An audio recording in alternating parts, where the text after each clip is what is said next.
Okay, let's talk about voting with 3 or more choices. What is the fairest way to determine which candidate the voters prefer? Some people can say if you have 3 people, whoever gets the most votes. Chances are if you have 3 people in an election, nobody's going to get a majority. But, that's open for discussion. There's no really right or wrong answer to this, and maybe you will think about that more. We'll actually come back to this question as we go through this exercise, because it's not always easy to decide that. All right, so we're going to look at 5 common methods: plurality, single runoff, sequential runoff, point system, and pairwise comparison. And maybe by the end of this, you will have made your decision of which one you think is the most fair. Okay, so let's look at our candidates here and look at what this preference table says. Okay, this row here is the number of votes.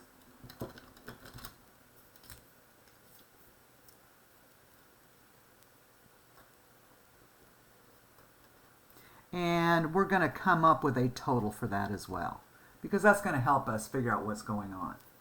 All right, so out of 18 voters in this column, Allen came in first, Diaz second, Eber, Catalan, and then Baltar. And notice these are alphabetical, so I'm going to go ahead right now and change these to save time and space. A, B, C, D, and E. And notice Eber is in there twice. Okay. This could get kind of messy, and I'll try really hard to keep the color straight, but we'll see how it goes. Okay, so out of these 12 voters, Baltar came in first, Eber second, Diaz third, and so on and so forth. Here, Catalan came in first for 10 votes. Diaz came in first for 9 votes. And maybe these are set up by districts. Who knows how it came up like that. Okay, so this second column, there were 12 voters who selected Baltar as their first choice.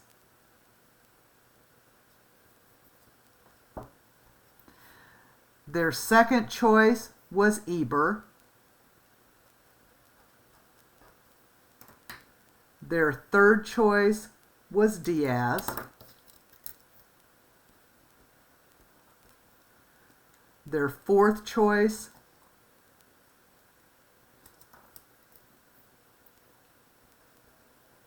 was Catalan. And finally, their fifth choice was Allen. Okay, so that's how you read the columns. Okay. All right, so let's look at the indicated method. What is the majority? How many votes were cast? Well, let's just add all this up. 18 plus 12 plus 10 plus 9 plus 4 plus 2. So there were 55 total votes cast.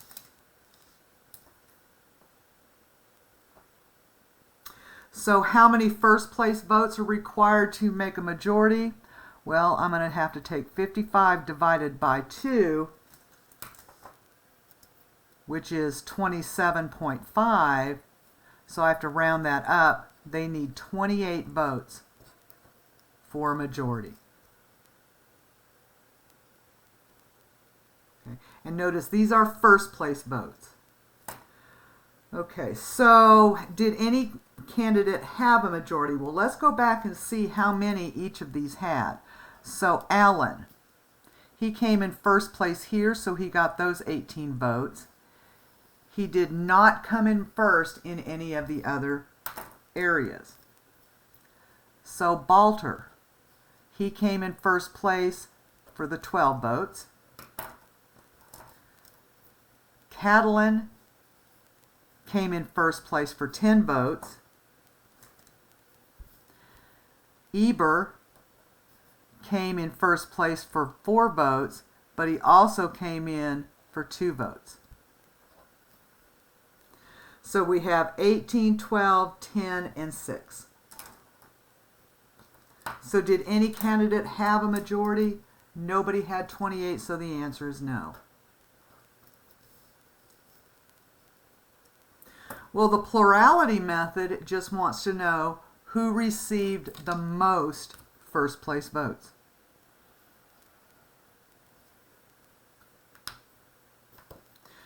Well, I just look at the votes. 18, 12, 10, 6, so it looks like the winner by plurality is Alan with 18.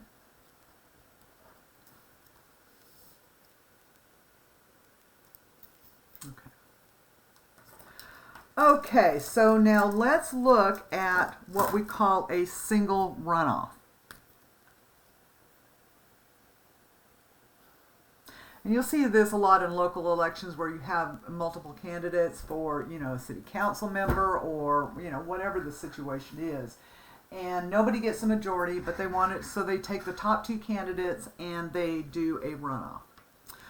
Okay, so now we're going to look at the rankings. Okay, so we look at this and we want to know, first we eliminate all but the top two vote getters. So the top two vote getters,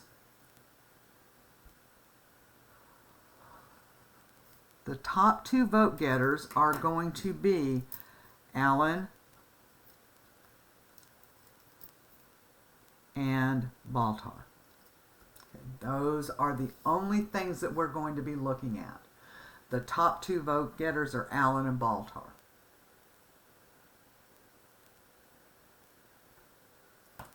Okay. All right. So we're going to do this column by column. So in the first column here, and I'm sorry you can't see all of this at one time. Let me see if I can fold this up so you can see it.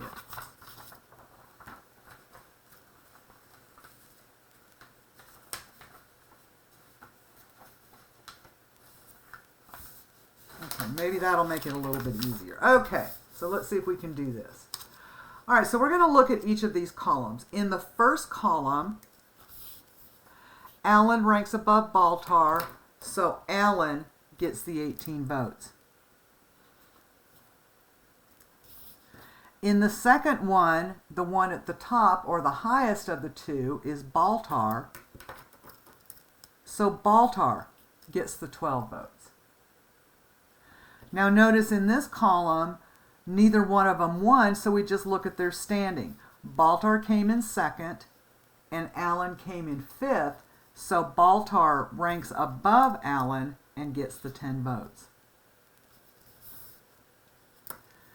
In the fourth column, again, we're just looking at Allen and Baltar. So Baltar is above Allen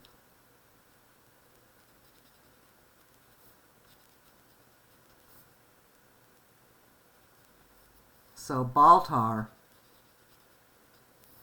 gets 9 votes. Baltar is above Allen. Okay, here, same thing. Baltar, he came in second, Allen came in fifth. So Baltar is above Allen, so Baltar gets 4 votes. And once again, here, Baltar is higher than Allen, is above Allen, so Baltar gets 2 votes. Okay, so let's add them all up. So Allen gets 18 votes. Baltar gets 12 plus 10 plus 9 plus 4 plus 2, which is 37. And then we just compare these. So our winner is Baltar with 37 votes.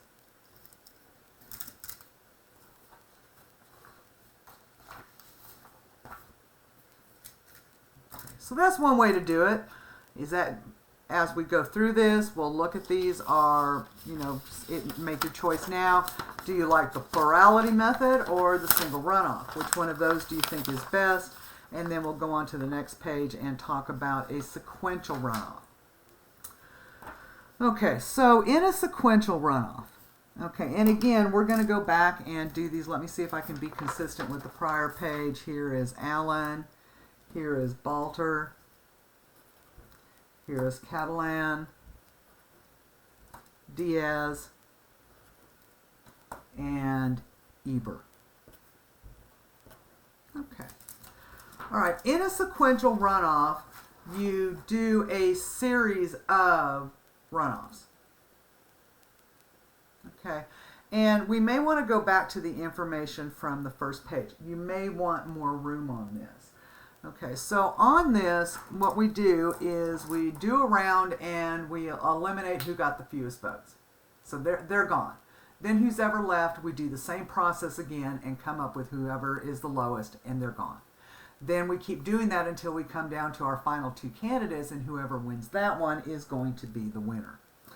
Okay, so in round one, we eliminate the candidate with the lowest number of first place votes.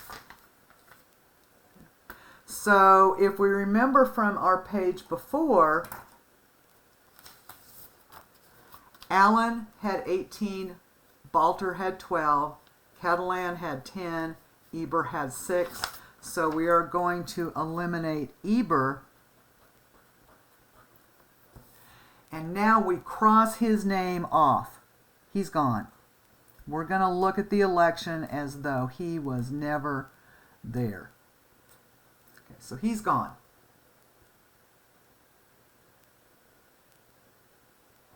Okay. So now we are left with, I think I want line paper for this. We are now left with 4 candidates, with Allen and Baltar,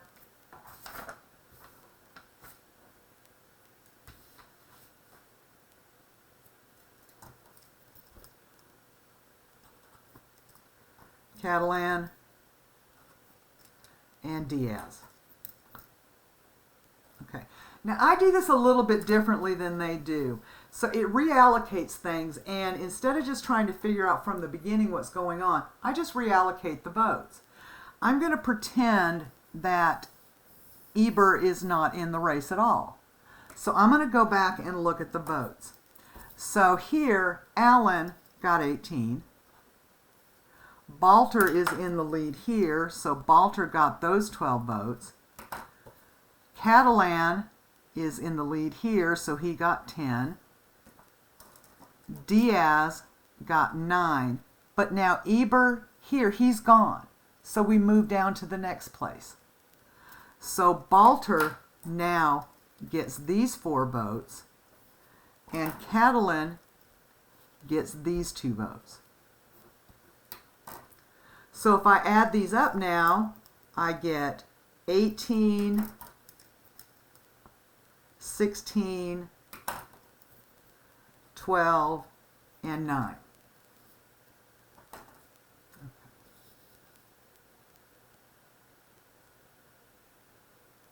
Now notice here what that means is that from here, instead of these 4 votes going to Eber, they went to Balter.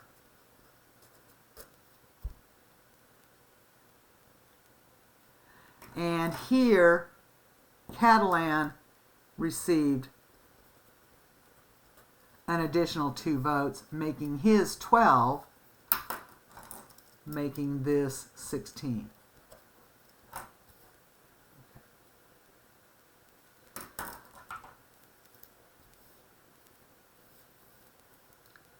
Okay, so now from here, we are just going to continue and repeat that process. We're going to look at who received the fewest votes, which is Diaz, and he is going to be crossed off.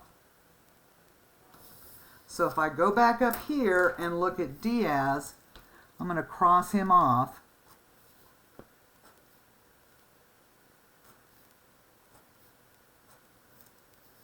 So now I am just down to A, B, and C.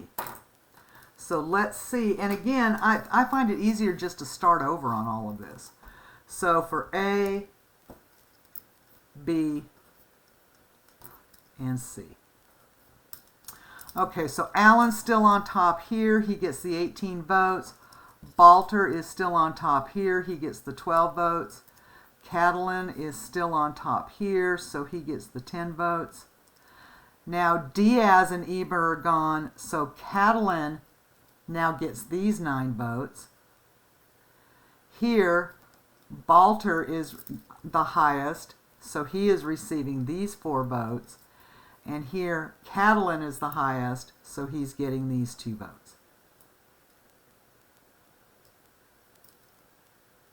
So our totals are 18, 16, and 21. So basically what that says is that these 9 votes here went to Catalan.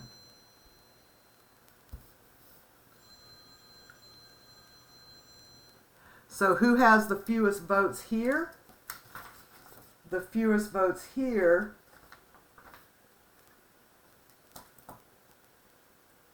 we eliminated Diaz.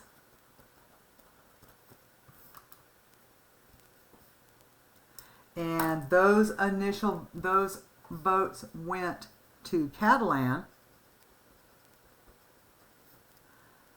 giving him a total of 21.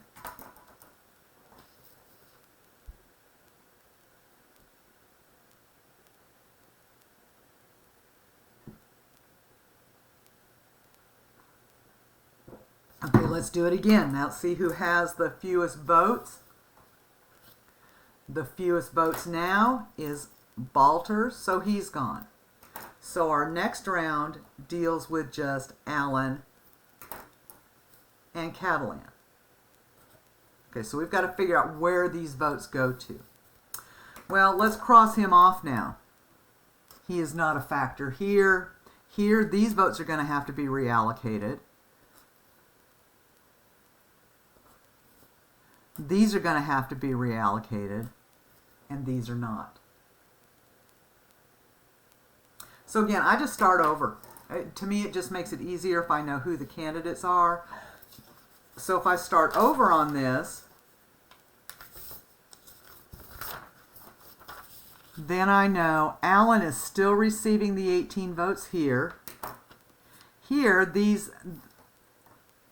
12 votes here, now Catalan and Alan, when you're looking at only those two, Catalan is at the top, so he gets those 12 votes, or she. Catalan still has those 10 first place votes that he received. Catalan is receiving the 9 votes here. He is receiving the 4 votes here. And he is higher than Alan here, so he is receiving the 2 votes here. So if I go back and look at what I did before, the 12 votes as well as the 4 votes are going to Catalan.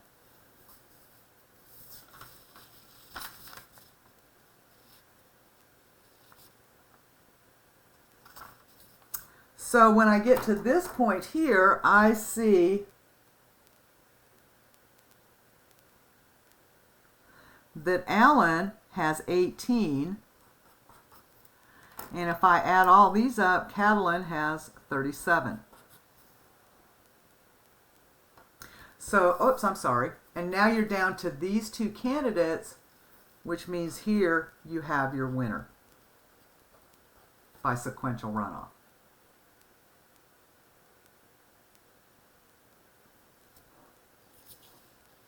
Okay, so let's go ahead and fill in the blanks on the other. I think this is, to me, this is a much more clear way to do it rather than trying to reallocate the votes. Okay, so in round 3, we're doing the same thing. We're down to 3 candidates. Alan has 18 first place votes. Balter had 16. And Catalan had 21. The smallest number here is Balter, so we cross off his name. So the 12 votes that he had from the second column now go to Catalan. And the 4 votes from the fourth column also go to Catalan.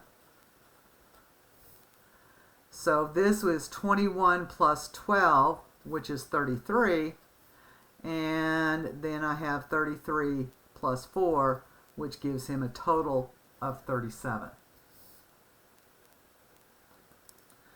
So the total votes for Alan were 18. The total votes for Catalan was 37. So Catalan is the winner. Okay, switch videos and do our last method.